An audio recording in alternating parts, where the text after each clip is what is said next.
Ooh man, I love playing video games. I sure hope I don't say a racial slur. Hello gamers, my name is Tom, and recently Cuphead announced that they are making a cartoon based off the platformer game, which this news has been strangely well received. People are excited for this, like this is the thing that their entire lives have led up to. And some of you might be thinking, well, of course, like why wouldn't they be excited? But there are definitely a few out there who are probably watching this video and probably thinking to themselves, oh boy, not another cartoon based on a video game. Because over the years, there's been a lot of media inspired by video games. It's a medium that has grown a lot over the last couple decades, and as a result, other mediums want to cash in on it. They want to jump on the video game train, the Steam train as some other YouTube channels might call it, from movies to TV shows, and of course, including cartoons. But historically, these often money-driven video game adaptations don't reach the expectations set for them, even as we start to lower our expectations. But recently, this has started to change. So, in this video, I want to explore the history of the relationship between video games and animation. First, I want to establish that I'm not going to be diving too deeply on the themes or even the stories of each individual cartoon. In fact, some of these are just shows I wanted to do videos on in the past, but there just wasn't enough substance there to get a whole length video out of it, so now I'm doing this, might as well talk about it under this one umbrella. So as a result, the focus of this video is going to be more a look back on the history of video game-based cartoons, their reception, how they've evolved, and how Cuphead could be a brighter future for the genre. Also, I'm only going to be talking about video game cartoons that I subjectively think are important to this discussion because guess what, mate? I'm the mastermind here, so my tastes and my judgment is what goes. But also that means that if you have a show where you're like, yo, I feel like this would work really well in this discussion, y'all can bring that discussion to the comments down below or find me at Twitter at TommyPQM, and you can enlighten all of us. And that's what this show is all about, because my name is Tom, and welcome to the Runaway Club.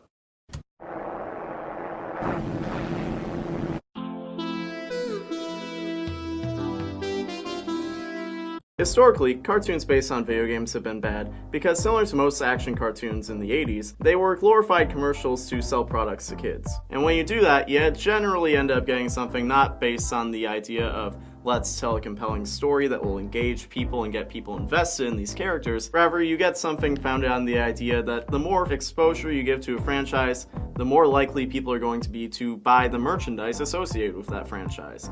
So, if you make a video game cartoon, the more likely people are to buy that video game. Or in the case of Teenage Mutant Ninja Turtles, they were a comic book at first, but when they went to get a toy deal, they were like, well, comic books aren't that popular with kids, so if we make a cartoon, then your toys will sell better, and that's really the reason that they started making Ninja Turtle cartoons, was to sell toys. Which is a mindset that's not as common today because the rise of technology has greatly impacted the toy market, which toys were the main product that were being pushed with these types of stories. However, that doesn't change the fact that there is such a deep catalog of shows based on video games that have ultimately stained the reputation of the genre as a whole. So first, we gotta talk about Mario. There are actually two notable Mario cartoons that are worth talking about, the first being Super Mario World. This wasn't a bad show, it just wasn't a good show. The biggest highlight is just the ridiculous dialogue that's been mixed and mashed into YouTube poops and memes since the dawn of the World Wide Web. No mom, I'm not watching porn, I'm watching the Super Mario World TV show for sound bites to make my MySpace top 5 laugh out loud. Even in the context of the show, these quotes are still pretty hilarious, so watching the show straight vanilla is still pretty entertaining. But more memorable is the Super Mario Bros. Super Show, which also has a similar meme ability. And if you can be memed, you can live forever. The two Mario cartoons were pretty similar overall. The main difference I would say is Super Mario World's characters felt a lot more dynamic. Like the Super Show was playing itself a bit more straight, while the former was okay with just not taking itself seriously at all. But the main difference between this show and Super Mario World wasn't so much the cartoons themselves, because they were really similar. And there was another Mario cartoon called Super Mario World 3, but there's not really anything I can say about that one that I didn't say about the other two, so yeah, pretzels are the same. It was more the format, because the Super Mario Super Show had a completely different presentation, acting as a variety show with live-action segments featuring the voice actors of Luigi, played by Danny Wells, and Mario, played by Lou Albano, who is also known for being one of the greatest talkers and managers in wrestling history. Ha! I didn't even need to inject wrestling into this, it injected itself. But they also included segments with a Legend of Zelda cartoon, which is one of the most impressively ridiculous things I've ever seen in my life. Like, first of all, all, Link is a chauvinistic horn dog who looks like he's drawn in the King of the Hill style, and he quips with cheesy one-liners, including his wacky catchphrase, "Excuse me, princess."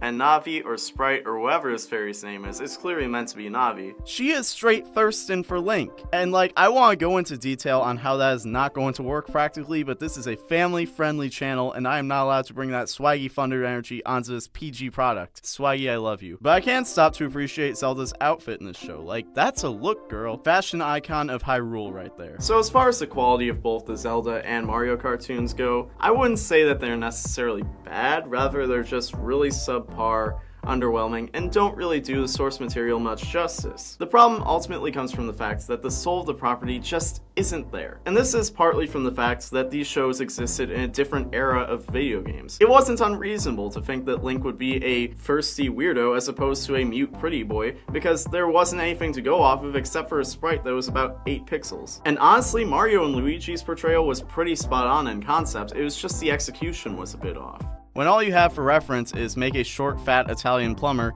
and his slightly taller goofball brother, this is what you're gonna get. And even with all the criticisms that you can justifiably give these shows, you can still tell that the people working on them weren't taking themselves too seriously, and they were just trying to make something entertaining, which is honestly all we can ask for. If you're signed on to make something that is ultimately just serving as an advertisement to your corporate overlords, and you don't have the opportunity to really tell an in-depth story like you might want to, you might as well have fun with it. But in the 90s, Nintendo had another popular video game turn into a cartoon, and oh, let me tell you, they did not mess around with this one. This is the stuff of legend. Donkey Kong Country is simultaneously the worst and greatest thing I've ever seen on television. You know it's great because for years I swore it was a fever dream that didn't actually happen. There was no way that I actually saw Donkey Kong talking and singing on my TV, but thank the Lord it was real. And of course, it is so easy to just look at this and say, this is bad, but it takes a true cultural eye to appreciate everything this show has going on. Like, people rag on the fact that the show gave the Kong family a brokenly overpowered crystal coconut as a symbol of DK's rule over the jungle, which has the powers of all 6 Infinity Stones rolled into one singular entity. But that's honestly just realistic. Like, you thought Thanos was intimidating? Move over, cause DK is expanding through. Like, that's just facts, bro. And people complain that every character, whether they be primate or reptile, is drinking the stupid juice, but isn't that every sitcom? Like, bro, this is really just a sitcom. Like, you can't tell me otherwise. Oh, it's an action cartoon. No, it ain't, homie. Stop lying. And some say that the animation is bad or ugly, but you know what? Imagine if this show had great and beautiful animation for the time. Like, if this didn't look like a Cyber 8 video with wonky looking mocap in a 1990s 3D engine, would we even be talking about it? Would I have even included it in this video? Would I have the deep emotional investment in this show if it was good looking? Like, how am I supposed to relate to all this quality, pretty animation when I am not either of those things, including animation? I need something that is as ugly as what I see when I look in the mirror in order for it to resonate in my soul. And this does that. It accomplishes it. Seeing a 3D gorilla with a bad comb over try to hit on an unnecessarily sexualized gorilla woman, female gorillas do not look like that, while a wobbly Chad gorilla floats around with his young companion whose eyes and pupils expand and shapeshift at will. Like, that's an experience that I am willing to give up some freedoms for. Alright, I know I'm being very forgiving of these adaptations, probably more so than people want me to. I know how YouTube is. Everyone wants negativity. They want to see things get torn apart. They want to see me just come at this show because this is an abomination.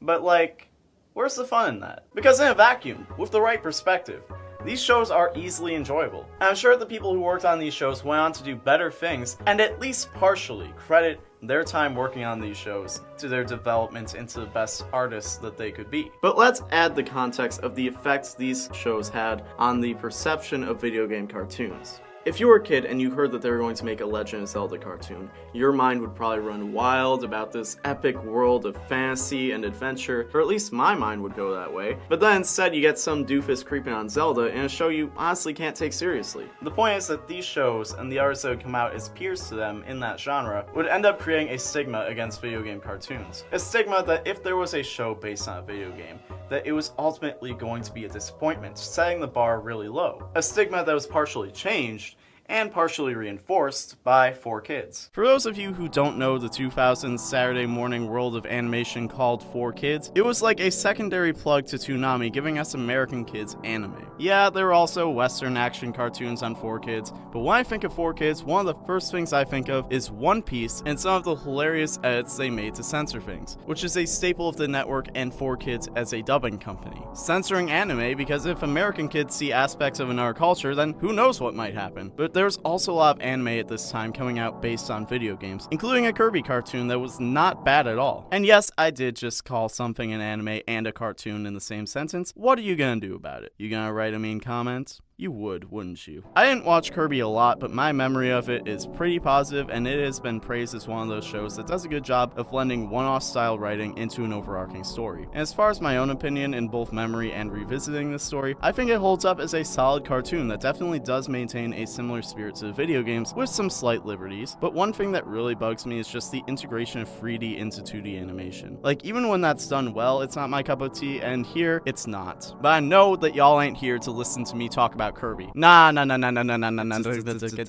you talk about video game anime on 4Kids, there's one show that is on everyone's mind.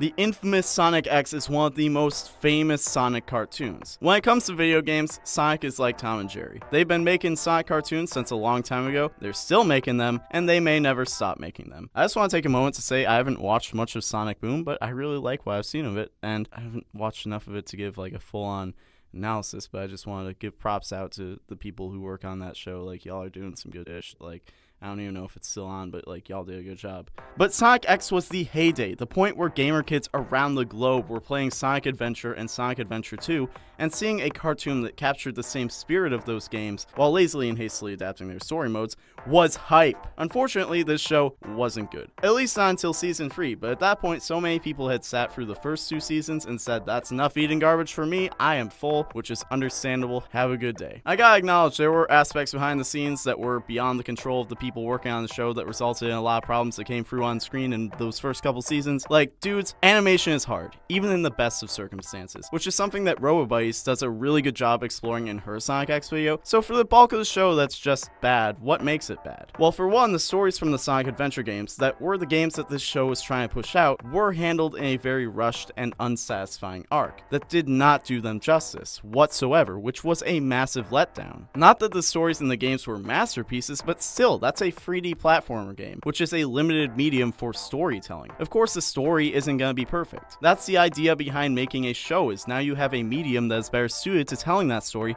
so now you can do it better, but you didn't. They also added in this kid named Chris, who was supposed to be a stand-in for the audience, but the problem is he is literally the least relatable kid in the world, and I know that that's a dead horse, but how do you talk about Sonic X and not acknowledge how dumb this character is? Wah, my trust fund life sucks. I wish my parents were leaving me alone in the mansion they had from their super cool jobs while I get to brag to all my loser friends that I'm friends with Sonic. But no, I was the loser friend, and I had to listen to my other loser friends lie about their dad working at Nintendo. Yeah, that's not just a meme. That was real life. Ultimately, the show was expected to be a more story-driven series, but it was really just an underwhelming slice of life show with some bits of story spliced in, and they were usually taken straight from the games while inserting this nerd into everything. Like, you remember Sonic 3 and Knuckles? Well, get ready for Sonic Battle Adventure, LaCroix, and Chris. But imagine a world where Sonic X was everything we imagined when we think of a potential Sonic Adventure anime. At a time where me and a lot of my friends and a lot of kids across the world were playing those games on the daily. Or even a show where seasons 1 and 2 of the show matched the quality it reached in season 3. And imagine what it could have done for the public perception of these types of projects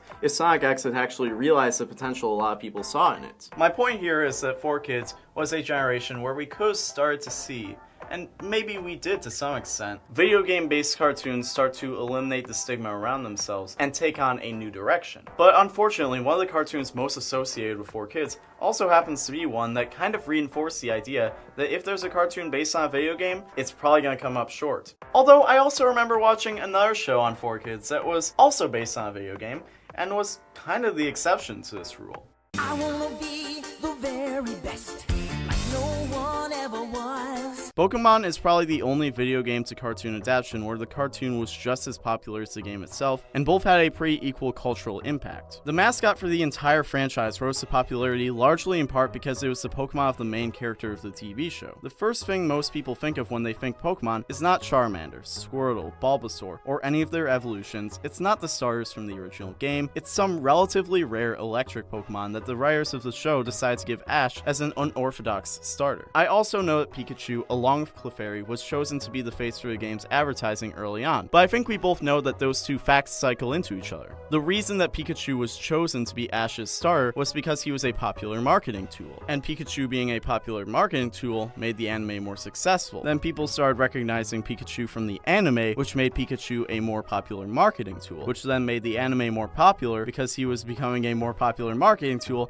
so on and so on. Now we have Detective Pikachu, which was really good. But Pikachu isn't the only reason that the anime became so popular. I personally think that unlike a lot of the games that were used to make TV shows, Pokemon is such a versatile concept that it works across mediums. Because the games don't follow a specific character. There is no Sonic or Mario or Link. Pokemon is a very personal yet universal experience of a game that can be translated really easily into a world that is mostly grounded in reality. And there is a level of desire to see a character explore that world and have the experience of being a Pokemon trainer that playing the games makes us dream of, even if that character is objectively one of the worst Pokemon trainers of all time. I honestly think it's weird how they kept Ash as the main protagonist for this entire time. Like, the show is still going and Ash is still the main character across every single generation. This dude has been 10 years old for over 20 years and he's hardly improved as a trainer in that time. I get that but marketing or whatever, but narratively it would have been better to switch out the main character for every generation, similar to what we see in JoJo, especially when that dynamic already partially exists with the way that they switch out the rest of the cast. And according to Twitter, they did this in the Pokemon manga and it worked really well. And even some of the co-stars that Ash has had could easily be put in the main role for their generation of the show and have it fit well. It would honestly give the show so much more variety and a stronger indication of how the world of Pokemon has changed with each generation. Yo, like honestly, give these kids someone other than Ash to identify with. Give them their own character instead of just retooling the same character for so long that it's doubled the lifespan of your target audience. But this is an example of what a great animated show based on your games can do for your franchise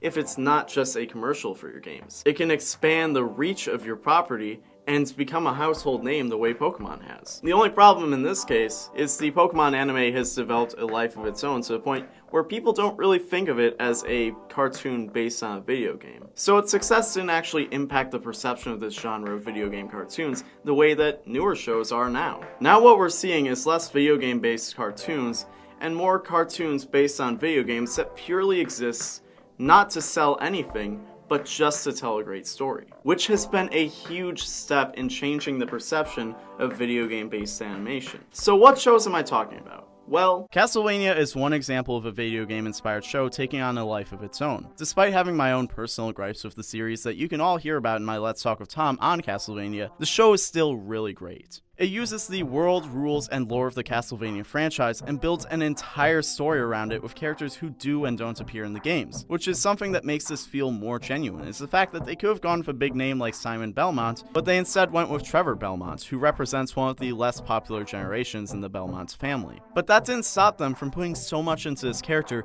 and making him feel like a deserving star of the show, except when the main trio ended up hardly getting any screen time season 2, but again, already talked about that. My point is, Castlevania puts a lot of care into telling a story, while maintaining the spirit of the source material, which has made it one of the best examples of how the world of video games and animation is starting to change. Like, even with the criticisms of the show that you can come up with, you can still tell that the people behind it really cared about making Castlevania the best story possible. Another great example is Carmen Sandiego, which is based on a series of computer games, which I've done multiple videos on, because this show is legitimately one of the best shows to come out in the last couple of years. Like, if you have not watched it, go do that as soon as this video is over. And I know Carmen Sandiego has had a few incarnations in televised media prior to this, most famously a game show that was really just that, a game show using a computer game character as a mascot, but then the cartoon also existed. But it was mostly just your typical after-school action cartoon with not a whole lot of substance. Like, it wasn't bad by any stretch of the imagination, but it was in no way exceptional. It did a great job of making Carmen Sandiego a recognizable figure as both a brand and a character, and it was definitely really popular, but from a critical lens, it's nothing mind-blowing. But oh my lord, Carmen Sandiego on Netflix, this is a show with layers. Though I will admit, there are quite a few changes from the original lore,